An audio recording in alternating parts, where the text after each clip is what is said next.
संभाजी महाराज शिवाजी महाराज के सबसे बड़े सुपुत्र।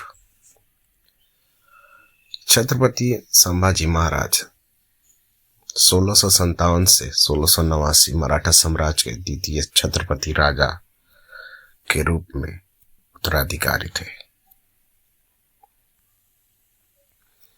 बीजापुर और गोलकुंडा का शासन हिंदुस्तान से समाप्त करने में संभाजी राजे की प्रमुख भूमिका रही।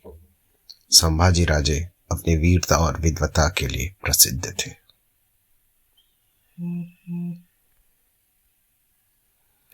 उन्होंने 14 वर्ष की उम्र में हिंदू शास्त्रों तथा संस्कृत और मराठी भाषाओं में अच्छी पकड़ हासिल कर उत्कृष्ट साहित्य सर्जन किया था।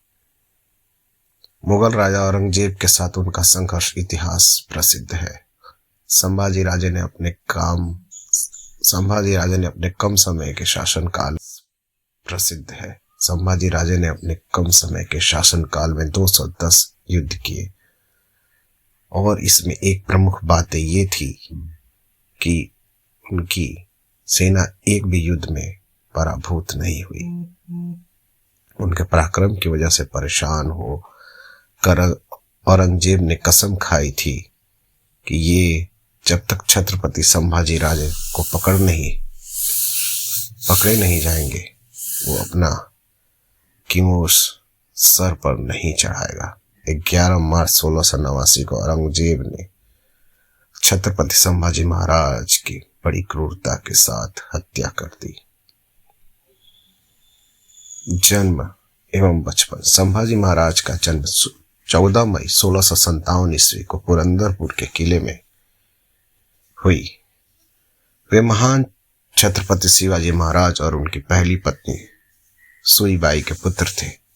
जब वे 2.5 साल के थे तब उनकी मां का निधन हो गया। मां की मृत्यु के बाद संभाजी राजे का पालन पोषण उनकी दादी जीजाबाई ने किया। संभाजी राजे न केवल अपनी दादी के करीब थे बल्कि वे दादा शाहजी महाराज के भी बहुत करीब थे। जीजाबाई ने अपने पुत्र शिवाजी की तरह यह पोते संभाजी में भी राष्ट्र प्रेम, धर्म प्रेम, हिंदवी स्वराज, देव देश धर्म और आदर्श जीवन मूल्यों को स्थापित किया।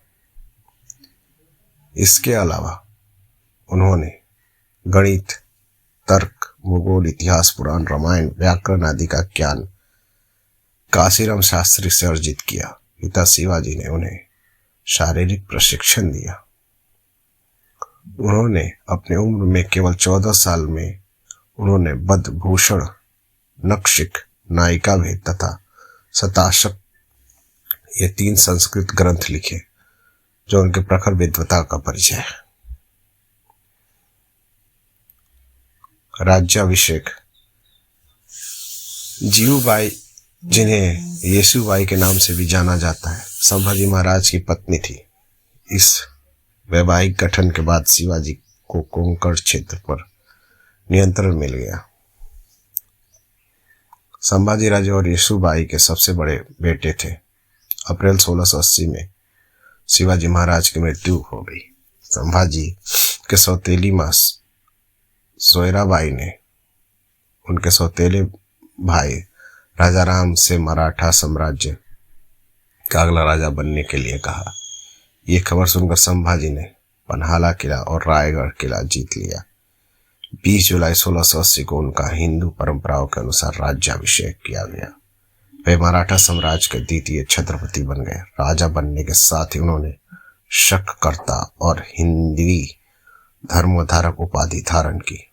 बाद में उन्होंने राजाराम की पत्नी जानकीबाई और सौतेली मां सोयराबाई को कैद कर लिया। उन्होंने सोयराबाई, शिर्के परिवार के उनके समर्थकों और शिवाजी के मंत्रियों की भी उनकी हत्या की साजिश करने के लिए मार डाला। उन्होंने नई राजमुद्रा बनवाई जिसमें लिखा था, श्री शंभो शिवजात मुद्राय धौरीव राजते यदकम से विनय लेखा वर्ता काश्य नो परी। अर्थ, भगवान शिव के भक्त और शिवाजी के पुत्र संभाजी राज का आकाश तक फैला है और सभी प्रजाजनों के लिए हितकारी है। कनौजी द्वारा विश्वासघात। संभाजी महाराज ने मुगलों को भारत से पूरी तरह उखाड़ फेंकने की योजना बनाई। उनकी योजना और आगे की कार्यवाही के लिए संगमेश्वर में एक गुप्त बैठक बुलाई गई। कनौजी सिरके संभाजी महाराज के बनोई थे। संभाजी महाराज ने उन्हें वतनदारी और जहांगीरी देने से साफ इनकार कर दिया। अतः कनौजी सिरके ने मुगलों से हाथ मिला लिया। कनौजी ने संभाजी के साथ विश्वासघात करते हुए मुगल सरदार मुकरबर खान को सूचित किया कि संभाजी महाराज संगमेश्वर में हैं। संभाजी राजे ने अपने अभियानों में जिन गुप्त मार्गों का उपयोग किया वे केवल मराठों को ही ज्ञात थे। कनौजी ने मुकरबर खां को संगमेश्वर के गुप्त मार्गों के बारे में बताया। संभाजी महाराज ने कुछ सरदारों और विश्वस्त मंत्रियों को संगमेश्वर बुलाया था।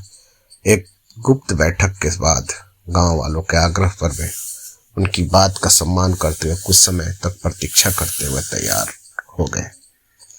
उन्होंने सेना को अपने साथ रायगढ़ भेजा और केवल 200 सैनिक, अपने मित्र और सलाहकार कवि कलश और 25 विश्वसनीय सलाहकार रखे। जैसे ही संभाजी महाराज गांव से बाहर निकले, 1 लाख मुगल सैनिकों ने उन्हें और उनके साथियों को घेर लिया। सभी साथी और प्रमुखों ने बहादुरी से लड़ाई लड़ी। झड़प गांव में एक भयानक रक्तपात हुआ, जहां संभाजी राजे की सेना ने अपने पूरी ताकत से मुगलों की विशाल सेना का सामना किया। लेकिन अंत में 1 फरवरी 1689 को मुगलों ने संभाजी और उनके मित्र कवि कलश को धोखे से पकड़ बंदी बना लिया।